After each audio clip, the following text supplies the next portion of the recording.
Hi friends, మీరు చూస్తున్నారు SRJ మెక్ channel. ఇందులో మనకు కనిపిస్తున్నది హోండా షైన్ బైక్.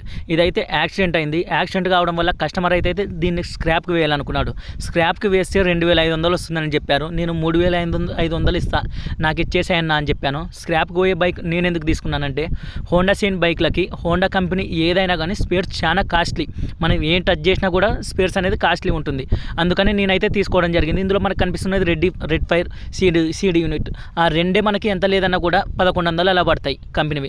ఇందులో ప్రతిదీ మనకి కంపెనీ నుంచి వచ్చిన స్పేరే కాబట్టి మనం ఏదైనా కానీ కస్టమర్లకి తక్కువలో స్పేర్స్ అందివచ్చు. బాగా యూజ్ అయ్యేటివి, పని చేసేటివన్నీ తీసి పక్కకు పెట్టుకుంటున్నా. అందుకనే నేను స్క్రాప్ పోయే బండి 3500కి తీసుకున్నాను. మనకు 4 రాడ్స్ 2 బాగున్నాయి, వైరింగ్ కిట్ బాగుంది. ఇలా బాగునేటివి మనం కస్టమర్లకు అయితే తక్కువలోనే అందివచ్చు. అందుకనే దీన్ని తీసుకున్నాను. పూర్తిగా విప్పేసిన తర్వాత అయితే ఈ విధంగా ఉంది. నాకు గ్యారేజ్ దగ్గర విప్పితే పెట్టుకునే ప్లేస్ లేదు. అందుకని ఇంటి దగ్గరకు తీసుకొని వచ్చి ఇప్పుకోవడం అయితే జరిగింది. వీడియో నచ్చితే లైక్ చేయండి, షేర్ చేయండి ఫ్రెండ్స్.